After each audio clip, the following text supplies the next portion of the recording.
Alors quand on pense aux tueurs en série, on pense surtout aux États-Unis avec Jeffrey Dahmer, le Zodiac, Ted Bundy et j'en passe. Mais la France n'a absolument pas à rougir de ces criminels, même si je suis pas sûre que c'est vraiment un truc où il faut être vraiment jaloux. Aujourd'hui, on va parler d'un criminel qui a profité des heures les plus sombres de notre histoire pour faire pas mal de victimes et devenir l'un des tueurs en série les plus connus de France. Il s'agit de Marcel Petiot ou le docteur Satan qui a profité de l'occupation pour tuer des riches juifs qui cherchaient à fuir la France ou des personnes recherchées par la Gestapo. Donc sans plus attendre, prenez un truc à boire, à manger. Bienvenue sur Crime et Châtiment, générique.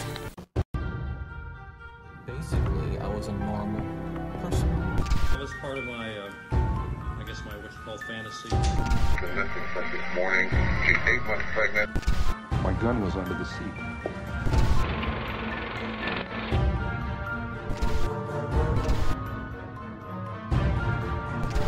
Alors notre histoire se passe durant la Seconde Guerre mondiale.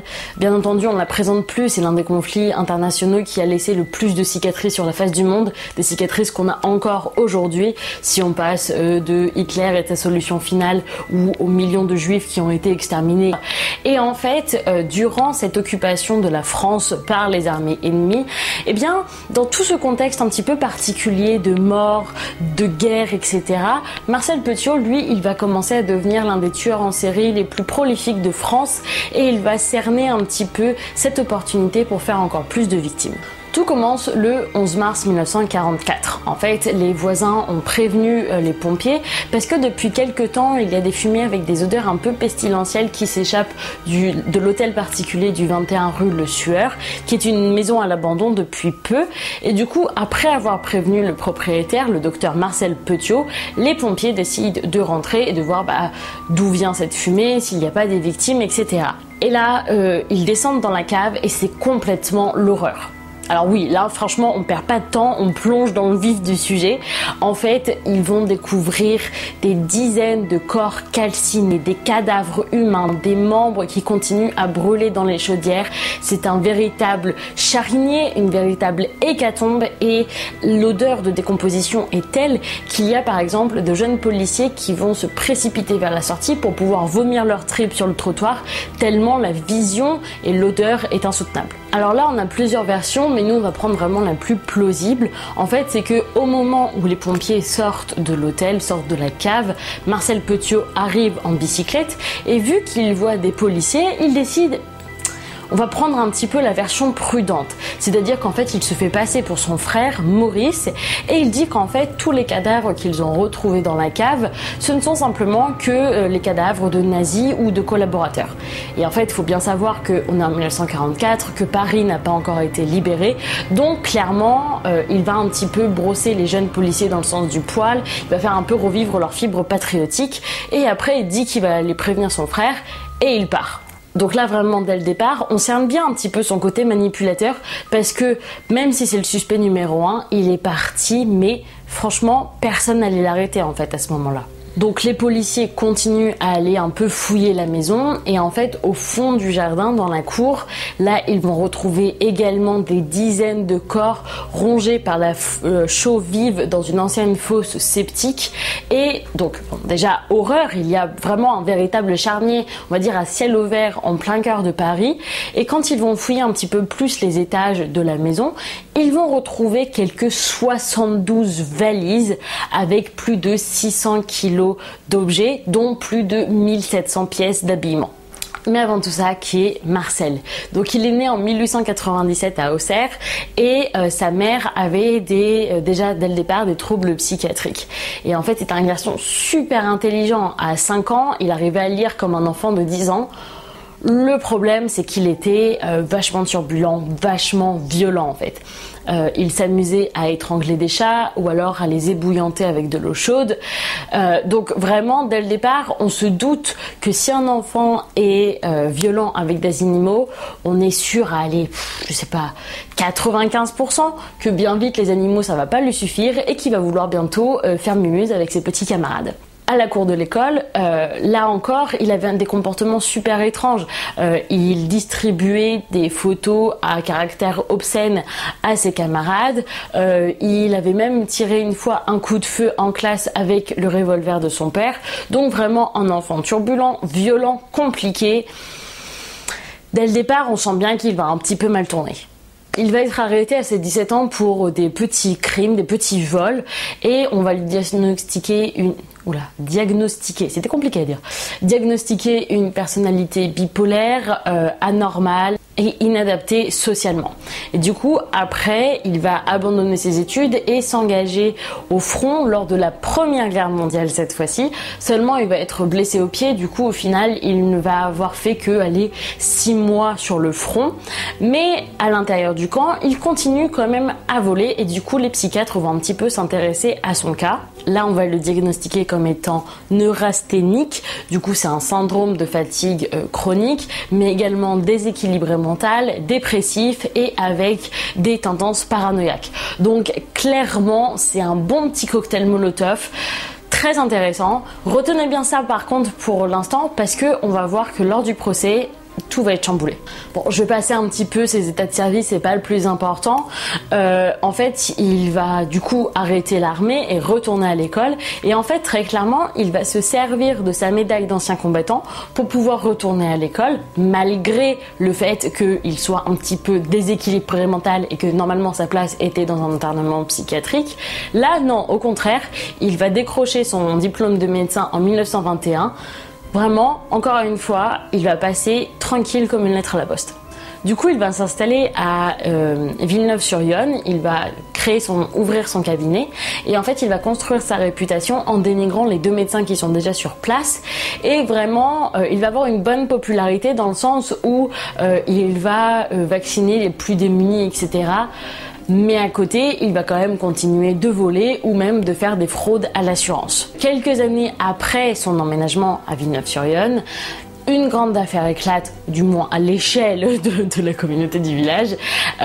Il apparemment aurait une liaison avec une fille du patient. Et du coup, ça fait vraiment grand bruit dans les cafés du commerce du coin. Mais bizarrement, quelques temps après, sa maison prend feu et on va retrouver un corps dans une valise le long de la rivière. Le corps est vraiment en décomposition, dans un état de décomposition assez avancé, mais la valise ressemble quand même énormément à celle que Petiot amène tout le temps avec lui lors de ses auscultations. Et malgré tout ça, malgré le fait qu'on n'arrive pas à savoir qui est cette victime, cette jeune femme dans cette malle, ni même savoir qui l'a tuée ou pourquoi, en fait, Petiot va être là encore innocenté parce que vous comprenez, c'est un médecin vraiment fantastique et formidable. Là après, on va en voir encore quelques petites taches d'ombre en fait dans son passé.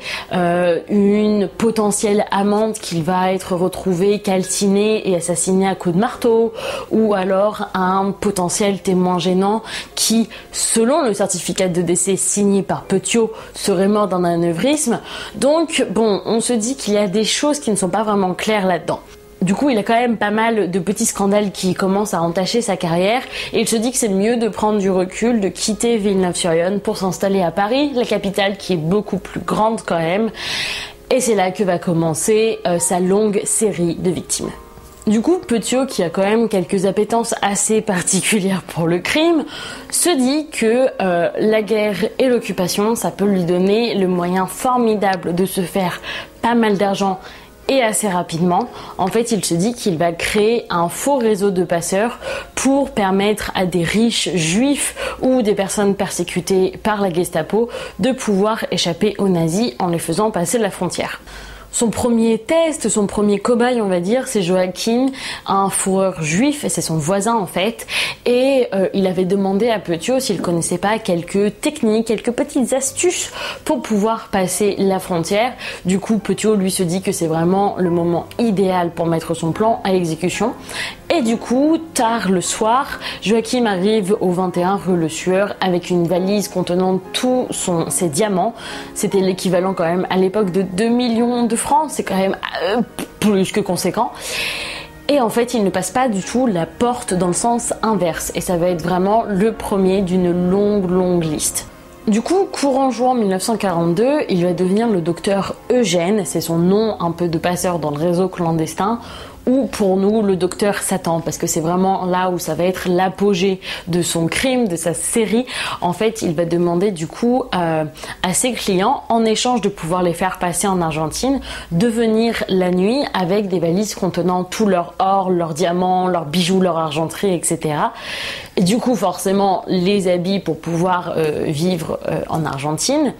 Et en fait, il va leur injecter une dose létale comme un vaccin. En fait, pas du tout. Il va les laisser dans une sorte de pièce triangulaire où, avec un Judas, il va pouvoir observer leur lente agonie. Et une fois que du coup ces pauvres âmes sont mortes, il va les dépouiller, il va les découper.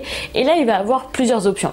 Soit il va les faire brûler dans sa chaudière, soit il va les plonger dans la chaux vive et du coup pour que ça ronge les chairs, ou alors tout simplement il va jeter les cadavres dans la Seine. Il va donc s'attaquer à des personnes seules, à des familles entières ou même des bandits qui sont justement recherchés par la Gestapo. Et en vrai, c'est un peu un coup de génie parce que il n'a pas du tout à s'inquiéter sur le fait que ah bah tiens, ma fille ne m'a pas donné de nouvelles depuis qu'elle a rencontré ce docteur Eugène. Non, parce qu'ils sont censés être en Argentine. Donc c'est pas grave si la famille n'a pas tout de suite de nouvelles, bah du coup de leurs enfants ou de leurs parents ou peu importe.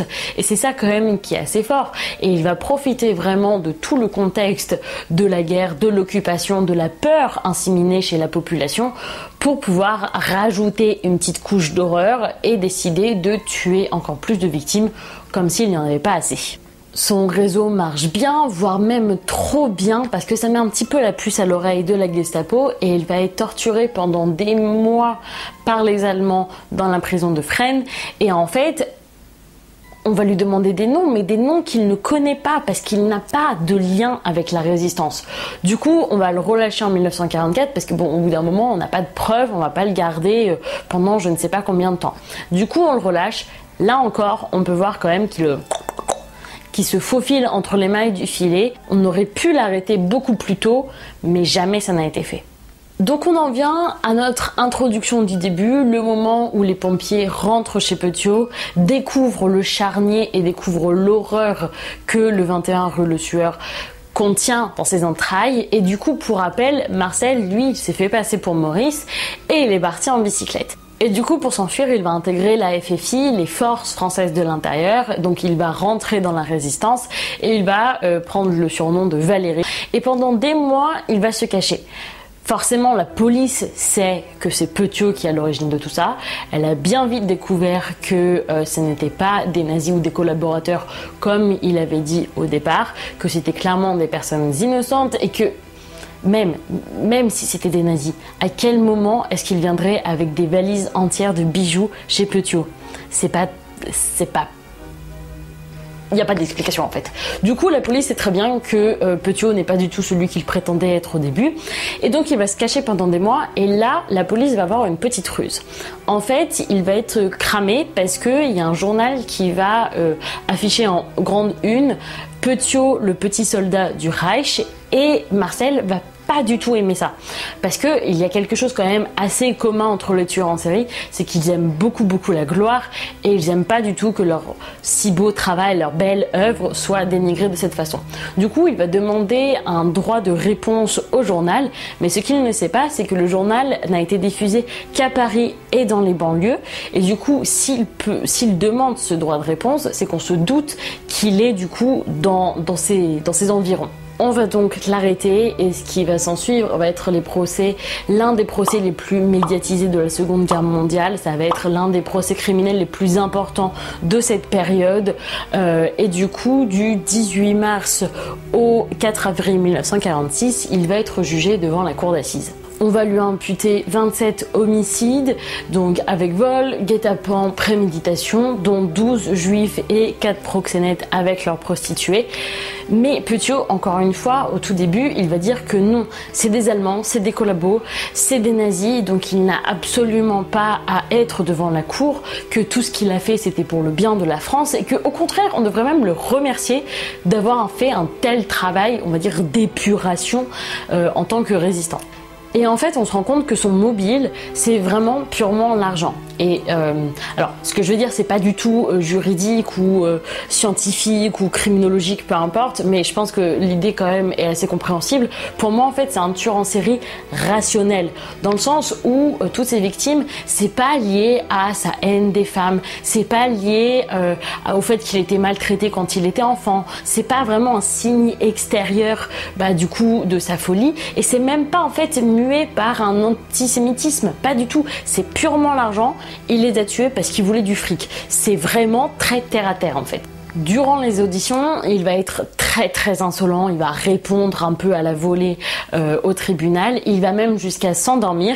Et quelque chose que je trouve assez étrange, c'est que son avocat ne va même pas plaider la folie, va pas plaider son irresponsabilité pénale, parce que si vous êtes sur la chaîne depuis un bon moment, vous savez, du coup, on en a pas mal parlé, que dès lors qu'on a des troubles psychiatriques ou psychologiques, eh bien on ne peut pas du coup être condamné pénalement, et en fait les psychiatres ne vont lui déceler aucune maladie mentale, alors même que pendant son enfance, je sais pas si vous vous souvenez, mais on lui avait dit qu'il était bipolaire, trouble paranoïaque, etc., etc. Là, rien du tout. Au final, il sera condamné à mort, et le matin de son exécution, quand son avocat général lui dit debout, lève-toi, c'est l'heure, lui il m'a dit tu me fais chier. Bon, personnellement ça m'a fait un peu rire, et du coup il va être guillotiné le 25 mai 1946. Et du coup on peut se dire cool, c'est fini du coup, merci, au revoir. Pas vraiment, parce qu'il reste quand même une énorme part d'ombre. Où est passé l'argent? Parce que toute la fortune qu'a amassé Petiot, on n'a aucune idée d'où elle est. Il y a des personnes qui sont même allées jusqu'à acheter son hôtel particulier pour le démembrer pierre par pierre pour essayer de le retrouver, parce que quand même on estime sa fortune à plus de 30 millions d'euros, ce qui est juste énorme, mais on n'a aucune idée d'où elle est. Et concernant notre habituel point pop culture, là encore Marcel a inspiré quand même pas mal d'ouvrages. Là encore, on ne parle pas des documentaires ou des livres qui sont basés sur sa vie, mais justement des œuvres qu'il a inspirées. Du coup, comme roman, on a Satan habite au 21 de Lukovic. On a également Le mystère du magot de Boileau. En bande dessinée, et d'ailleurs je crois que ça doit être la première vidéo où on parle de bande dessinée dans la pop culture, il y a Assassin de Rodolphe et de Puchol. Et question cinéma, il a également inspiré Les 7 tonnerres en 1957 ou Docteur Petiot en 1990. Du coup voilà, c'est fini pour aujourd'hui. Je suis passée assez vite sur certaines étapes de sa vie parce que c'était pas pour moi le plus important. En tout cas, j'espère que vous avez aimé. N'hésitez pas à me dire en commentaire ce que vous en avez pensé. Si vous avez des remarques à faire, etc., des petites théories, c'est toujours le bienvenu. N'hésitez pas à mettre un petit pouce bleu ou à vous abonner avec la petite cloche, ça me ferait super plaisir. Et puis voilà, écoutez, prenez soin de vous, et puis on se retrouve la semaine prochaine. Ciao!